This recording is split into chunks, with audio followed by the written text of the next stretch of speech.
grab your cup. Have you ever sabotaged yourself on a goal that you wanted to attain?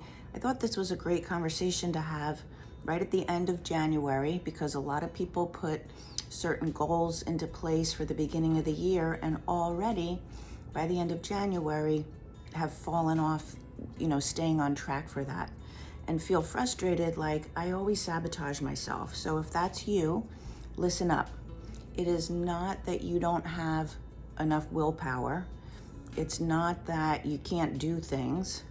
This is what's really going on. Self-sabotage it happens when the identity that we have for ourselves, which is created by a set of beliefs about ourselves, when those beliefs and that identity are not a match for the goal that you want, your brain will find a way to keep you safe.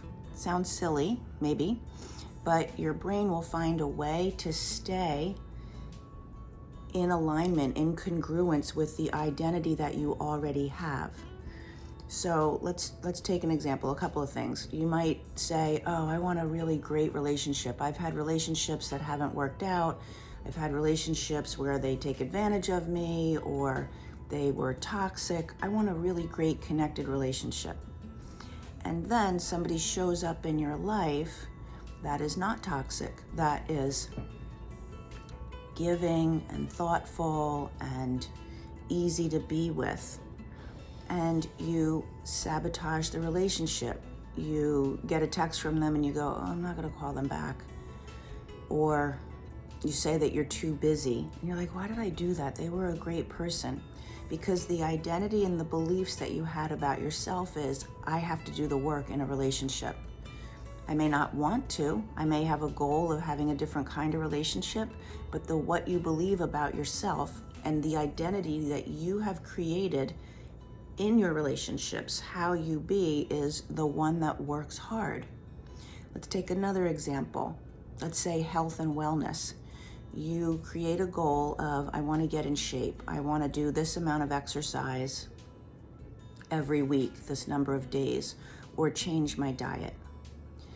And you start off and a couple of weeks goes pretty well. And then it's time to go exercise and you say to yourself, maybe not today. Maybe I don't need to do it that many days.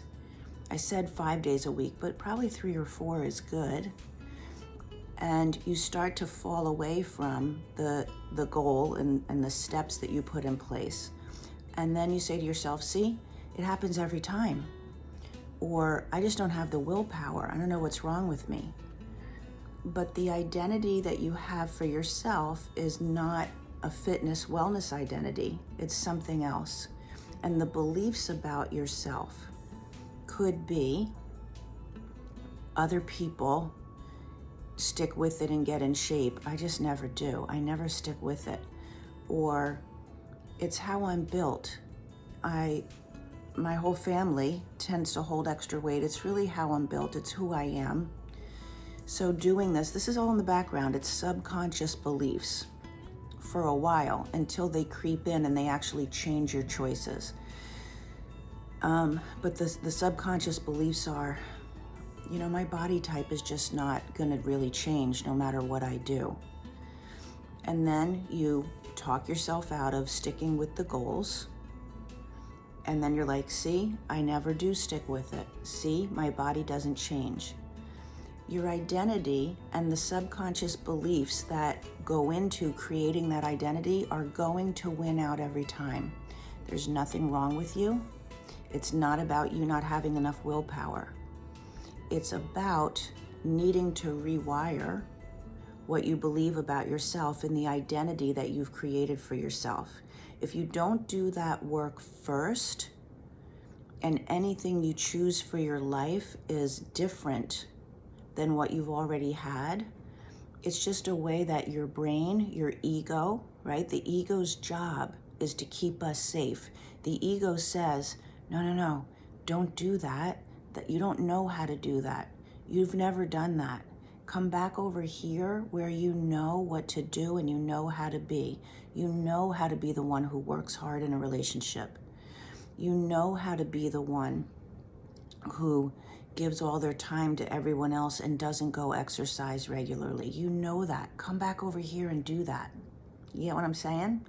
That's the self-sabotage talk. But it's to protect you, and it's to keep you in alignment with what you already know. Anytime we choose to do something that's outside of what we already know, fear shows up. It's just a natural response. There will be fear. I don't know that. I don't know if I could do that, right? That fear, like, that little pit in your stomach.